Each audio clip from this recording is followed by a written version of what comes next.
nuestro medio ambiente más sustentable con la ayuda, obviamente, de Santiago Lovera, que está todos los miércoles con nosotros en Reverdece tu Vida. ¿Cómo estás, Santiago? Bien, muy bienvenido. bien. Qué gusto verte aquí otra vez. Muy bien, muchas gracias, muchas gracias.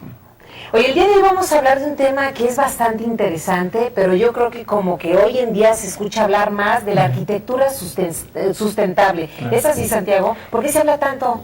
Mira, yo creo que este es uno de los temas, es muy apasionante y es uno de los temas más importantes si de verdad queremos una humanidad más ecológica, más sustentable. ¿Por qué?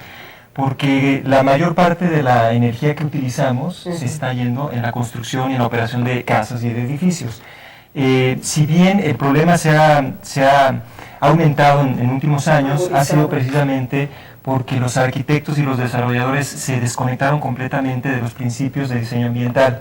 Si ustedes se ponen a pensar en cómo construían los mayas, cómo construían los indios Hopi en Estados Unidos, pues ellos no tenían todas las tecnologías que tenemos hoy en día para calentar nuestras casas, para iluminar cosas maravillosas.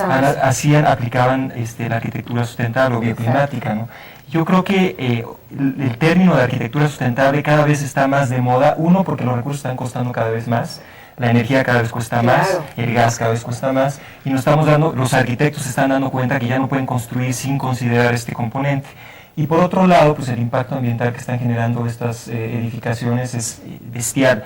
Y hay que pensar en el impacto ambiental no solo en la operación del edificio, sino también en el tipo de materiales con el que utilizamos para construir nuestras edificaciones, ¿no? Oye, Santiago, pero por ejemplo, estás hablando de edificios. En este caso, si hablamos, por ejemplo, de casas habitación, casas, por ejemplo, de colonias en las que hemos vivido durante la Juárez, la Santa María de la Ribera, el centro histórico, que es bien difícil, obviamente, poder reconstruir esta parte para hacerlas sustentables. ¿Se puede? Sí, yo creo que un gran tema ahorita y un nicho enorme de nuevos negocios y nuevas oportunidades estaría siendo el poder hacer el retrofit de todas estas edificaciones que ya son muy viejas y muy antiguas, que hay muchas cosas muy rescatables de ellas. Por ejemplo, muchas de ellas tienen muros muy anchos, y esos muros anchos pues, de concreto, ¿no? Exactamente. Hay unas que son todavía de adobe. Sí, hay casas que todavía tienen la pared de adobe. Bueno, por lo menos en Jalisco, la casa de mis papás todavía tiene algunas paredes de adobe y unas más, y tienen años. Pues fíjate, hay gente que dice, bueno, no le da el valor a esto y demuele todo el edificio y pues bueno, podrían aprovechar esos muros para poder aislar y hacer más térmica la temperatura. Más calientito. Pero no solamente digamos que es la fachada de la casa lo que se puede hacer sustentable, empezar desde el interior de la casa. Así ¿Como es. con qué tipo de cosas desde el interior? Yo creo que algo muy importante es los aspectos bioclimáticos de la arquitectura, que es la orientación, eso es muy importante. Sí. Probablemente ya exista esa edificación, pero esté mal orientada, y para poderla orientar bien pues habría que tumbar un muro, ¿no? Eso se puede hacer y no...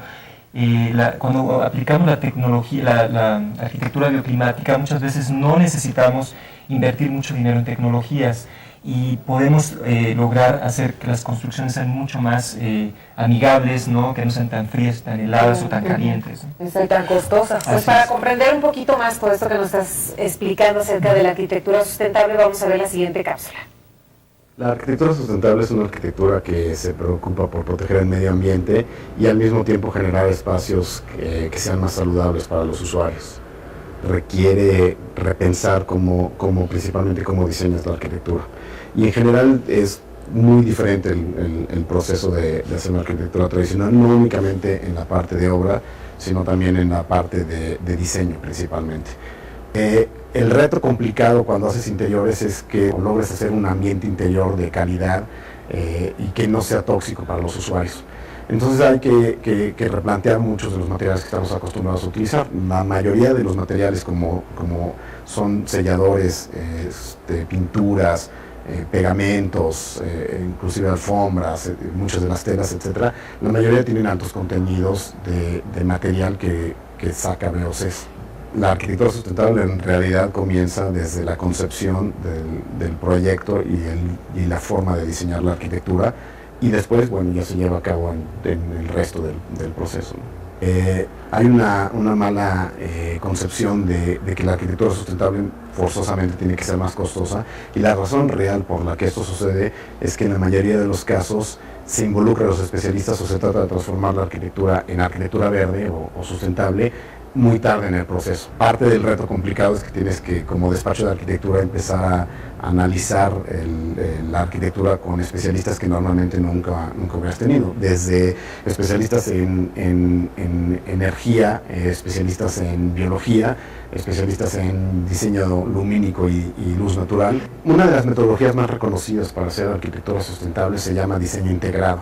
Es justamente el tener a una serie de especialistas en distintas materias ligadas con lo que haces, como puede ser generación de nuevas energías o generación de energías verdes, energías renovables, etcétera, tenerlos involucrados desde un inicio del proyecto. En los últimos años se empezó a poner de moda y entonces era muy agradable o muy atractivo ser verde o llamarle verde a los edificios que hacías o a las acciones que tomabas.